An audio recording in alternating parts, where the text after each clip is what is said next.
Hey everyone, it's Dr. D, and today I'm going to be talking about fun activities that you can use in your math class to reinforce some key skills in mathematics while also having fun because it is Halloween and kids want to have fun and certainly also want to eat candy. Don't forget to like and subscribe to our channel and get to see all of these activities as soon as they come available. Of course, you can use them in your own class. So this first activity is called Ratio Candy. And this is a fun way to build on an activity where you might be doing a candy exchange, or maybe you're giving out lots of candy of different kinds of candy. And so the kids will make a comparison of different kinds of candies that they've received. You could also have your kids work in a small group and do those comparisons together, and they'll write it as a ratio. They can write it in colon form, two form, and fraction form. Then they'll write an equivalent ratio and find the unit rate. So great way to really reinforce some of that academic language around ratios. As you know, I'm a big fan of building on that academic language. The next activity is called Candy Fraction Math.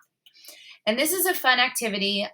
Certainly kids need lots of practice changing a fraction to a decimal and identifying the percent equivalent. So this will do just that. Now this works great if you're giving your kids one package as opposed to many different kinds of candies. So hypothetically, if you were to give them a package of Skittles, they would find the color over the total, so part over whole, and then they'd write an equivalent fraction, calculate the decimal form, and write it as a percent. So a fun fraction math activity.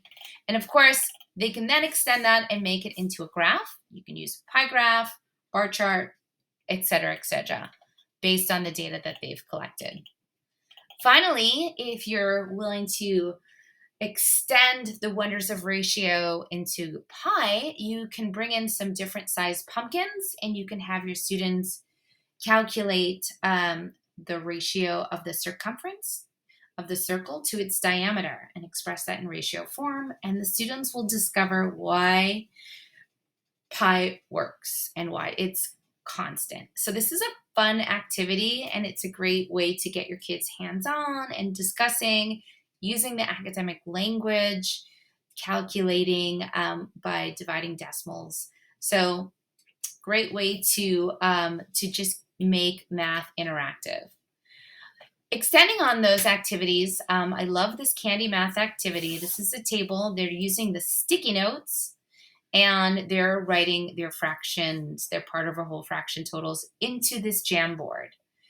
You can also have them make their bar graph if they're using something like a Sour Patch Kids, and I just made a copy of these on the internet, how they would want to do if they had 3 Sour Patches, they would duplicate it.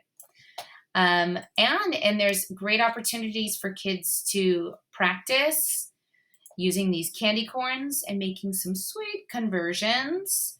And certainly they would just use the text box here and they would write what it is as a fraction, decimal, and as a percent.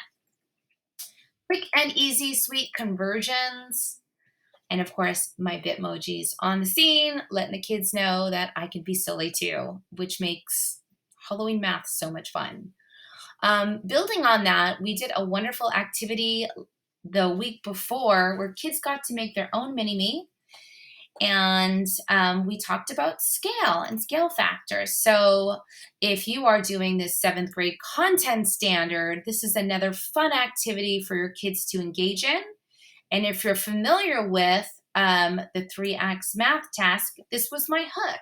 I showed them the video of when Dr. Evil meets his mini-me, who is, according to the video, 1/8 of his size, and the students had to say, is that true? Well, looking at the picture, they were able to estimate that it's not true. But then we asked, the question is, what information would you need to see if this was accurate? And so, of course, that built on the information I shared with them. And then students had to determine what is Dr. Hebel's height in inches, making some conversions, and then what would be 1/8 of Dr. Evil's height to see if that was true. We then determined the scale factor and what is the real fraction of mini-me to Dr. Evil, which was, I believe, 47 over 100. And then we talked about what would be the closest unit fraction. Building on this fun activity, they got to find and create their own mini-me by finding out their actual size in inches, then using the scale factor of 1/10. They created their own mini-me.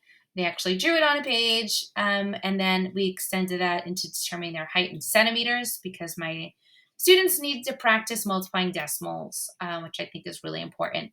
Finally, as a fun activity, they got to create their own mini-me using Pixton, which is a kind of like a Bitmoji for kiddos. And we made our class mini-me's. So Halloween theme style. Well, I hope you like these activities to spice up your Halloween math. Definitely like and subscribe to our channel, leave a comment, and take as many versions of this presentation as you want and put your own spin on it to make it work for your kiddos. Thanks so much.